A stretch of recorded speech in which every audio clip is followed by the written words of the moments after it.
Good morning students.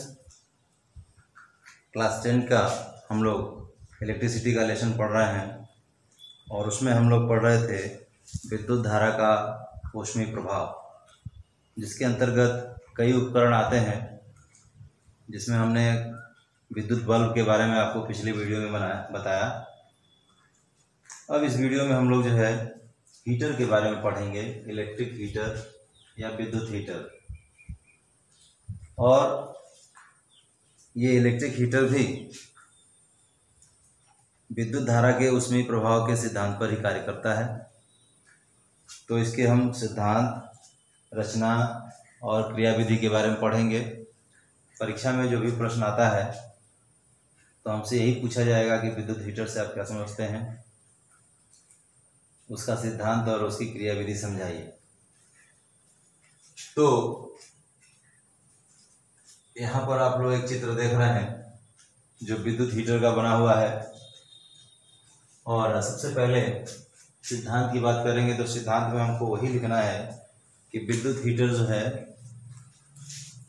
विद्युत धारा के ऊष्मीय प्रभाव के सिद्धांत पर कार्य करता है।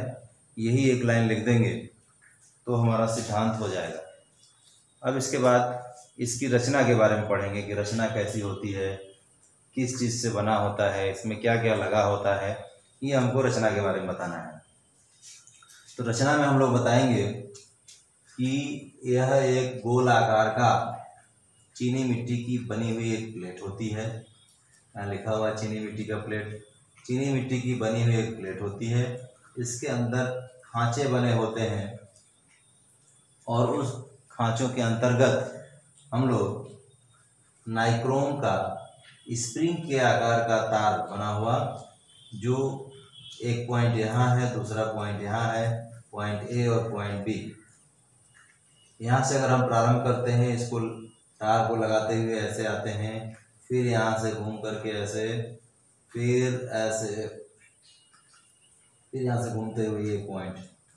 इस पूरे सिस्टम में कहीं पर भी ये तार जो है एक दूसरे को, ये बीच में अवरोध लगा हुआ है, जो खांचे बने हुए हैं, इससे ये एक दूसरे को कहीं टच नहीं करते।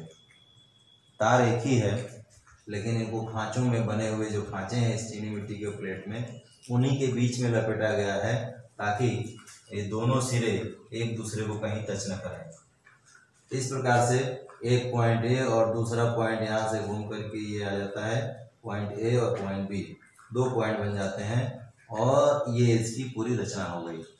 यानी हम कह सकते हैं कि चीनी मिट्टी का एक गोला आकार का प्लेट होता है, उसमें खांचे बने होते हैं। उन खांचों के अंतर्गत हम एक नाइक्रोम की स्प्रिंग के आकार के बने हुए तार को लपेटते हैं और दो पॉइंट ए और बी, इनके जो तार के दो सिरे होते हैं, पॉइंट ए और पॉइंट बी पर ला करके स्थापित कर देते हैं, स्थिर कर देते हैं।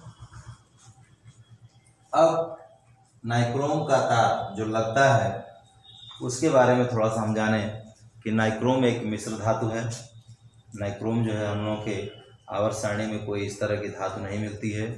तो नाइक्रोम को दो धातुओं को मिला करके बनाया जाता है, जिसमें आप देखेंगे कि निकिल और क्रोमियम दो चीज़ें मिलती हैं। तो निकिल 80% की मात्रा में और क्रोमियम 20% की मात्रा में, इनको मिला करके ये नाइक्रोम का तार बनता है। अब इस नाइक्रोम धातु को बनाने का क्या मतलब है, हम किसी अन्य धातु के तार को क्यों नहीं लगा देते? इसका मतलब ये है कि उच्च ताप पर गर्म होने पर ऑक्सीकृत नहीं होता। ये हमें थोड़ा सा ध्यान देना है कि उच्च ताप पर भी गर्म होने पर ऑक्सीकृत नहीं होता। नहीं तो ये खुले में है, वायु के संपर्क में आता है, वायु द्वारा ऑक्सीकृत होता, ये बहुत जल्दी ये तार समाप्त हो जाता, गल जाता। अब जब इन दोनों पॉइंट को देख रहे हैं, ए पॉइंट ए और पॉइंट बी, इसकी जो क्रिया विधि है, अब इसको समझेंगे कि हम अपने घर में जो हमने तार फैला रखा है, जो विद्युत धारा प्रवाहित करने के लिए जो तार फैला रखे हैं, उनमें से दो तार जो है, एक इसमें और एक इसमें, जब जोड़ते हैं और स्विच को ऑन करते हैं, यानी सर्किट को पूरा करते हैं, तो विद्युत धारा का प्रवाह इसमें होता है। और विद्युत धारा का जब इसमें प्रवाह होता है तो हम देख रहे हैं कि जो तार इसमें लिपटा हुआ है इसकी लंबाई बहुत ज़्यादा है, लेकिन इसको हमने स्प्रिंग के आकार का यानी सर्पिलाकार बना करके इसको उस पूरी लंबाई को हमने बहुत छोटा कर दिया और इतने जगह में हमने उसको लपेट दिया।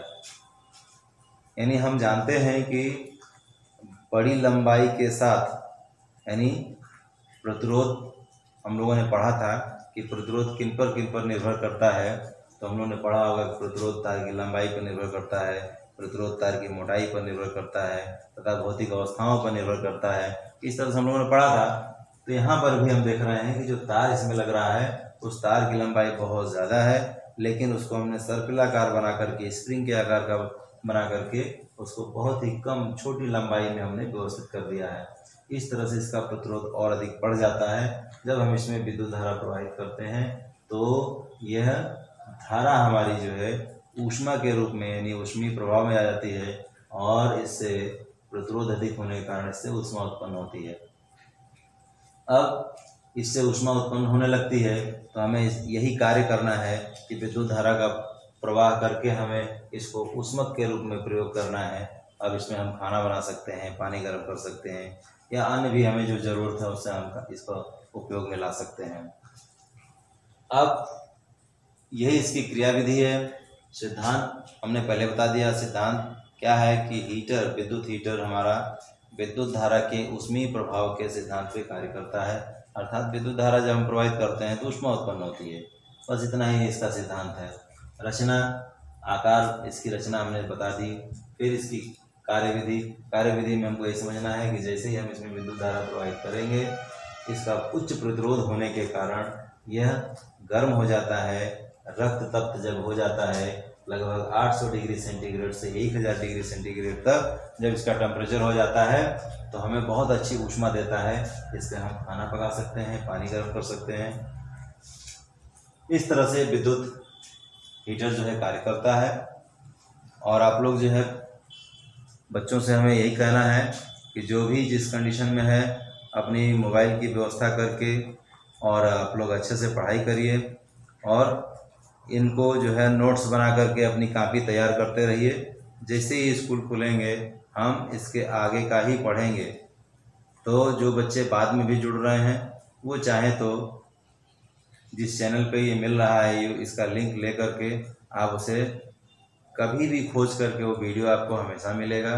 इसके पहले जो पढ़ाए जा चुके हैं वो वीडियो भी आप खोज करके पढ़ सकते हैं।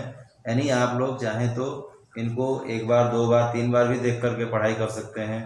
अतः हमारा कहना यही है कि आप इनको देखते रहिए, पढ़ते रहिए और अपनी नोटबुक तैयार करते रहिए।